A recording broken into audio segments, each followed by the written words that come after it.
Caroline, two questions on Minneapolis. And then you, go ahead. Two questions on Minneapolis, Sure. one on the ICE agent, the other on the rioting. I believe last night there were protesters or rioters that rifled through an FBI car, took weapons.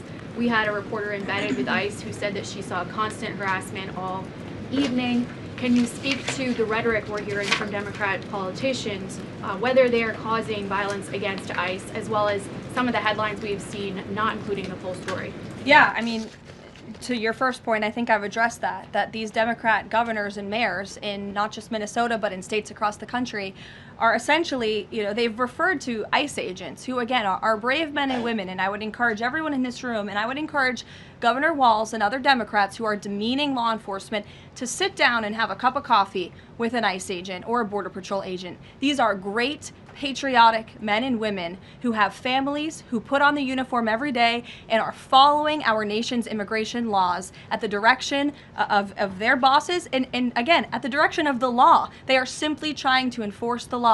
And the Democrat Party has demeaned these individuals. They've even referred to them as Nazis and as the Gestapo. And that is absolutely leading to the violence we're seeing in the streets. If you look at some of the images out of Minneapolis last night, look at this vehicle. Look at what it says. It says F ICE. You have these individuals who are putting their middle finger, proudly so, at the camera. Another ICE a vehicle that was vandalized last night by these left-wing agitators.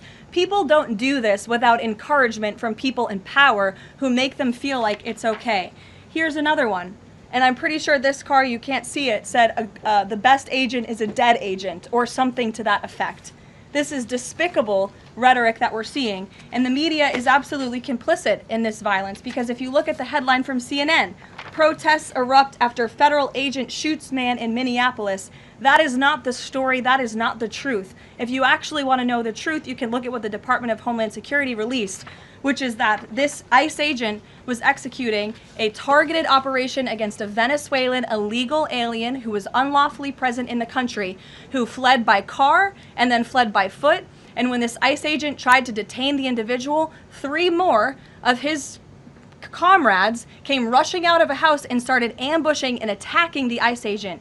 They used a shovel or a broom to smash his face in. And so yes, that agent had to use self-defense and take up his weapon to protect his own life. That is what's happening on the streets of Minneapolis. That's what's happening on the streets, unfortunately, of these Democrat-run cities and states where you have elected officials who are encouraging such violence against our brave men and women in law enforcement. Thank you, Caroline. 2 questions. First, a follow-up on one of my colleagues who asked you about the president's interview with Reuters. You said that he was joking about canceling the elections, but Americans for generations have fought and died for democracy, for this democracy. Are you saying that the president finds the idea of canceling elections funny? Andrew, were you in the room? No, you weren't. I was in the room. I heard the conversation, and only someone like you would take that so seriously and pose it as a question in that way. Second, Philip, go ahead. Thank you, Caroline. Senator Elizabeth Warren said that the president called her earlier this week to discuss caps on credit card interest rates. I'm curious, would the president work with her and other Democrats in Congress on a legislative fix to this issue? I think the president would work in good faith with anyone in Congress for a good legislative fix that would benefit the American people. And that's precisely why he called Senator Warren earlier this week on that matter. Thanks, Caroline. Earlier you were just defending ICE agents generally, and earlier on Secretary Noem spoke to the media, and she said, among other things, that they are doing everything correctly. 32 people died in ICE custody last year. 170 US citizens were detained by ICE, and Renee Good was shot in the head and killed by an ICE agent. How does that equate to them doing everything correctly? Why was Renee Good unfortunately and tragically killed? Are you asking me my opinion?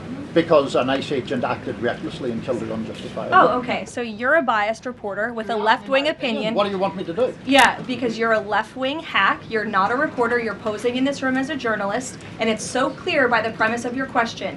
And you and the people in the media who have such biases but fake like you're a journalist, you shouldn't even be sitting in that seat. but you're pretending like you're a journalist, but you're a left-wing activist. And the question that you just raised and your answer proves your bias. You should be reporting on the facts. You should be reporting on the cases. Do you have the numbers of how many American citizens were killed at the hands of illegal aliens who ICE is trying to remove from this country? I bet you don't. I bet you didn't even read up on those stories. I bet you never even read about Lake and Riley or Jocelyn Nungray or all of the innocent Americans who were killed at the hands of illegal aliens in this country. And the brave men and women of ICE are doing everything in their power to remove those heinous individuals and make our communities safer. And shame on people like you in the media who have a crooked view and have a biased view and pretend like you're a real honest journalist. Kelly. Two quick questions on Iran. I wanted to ask first, just if you can.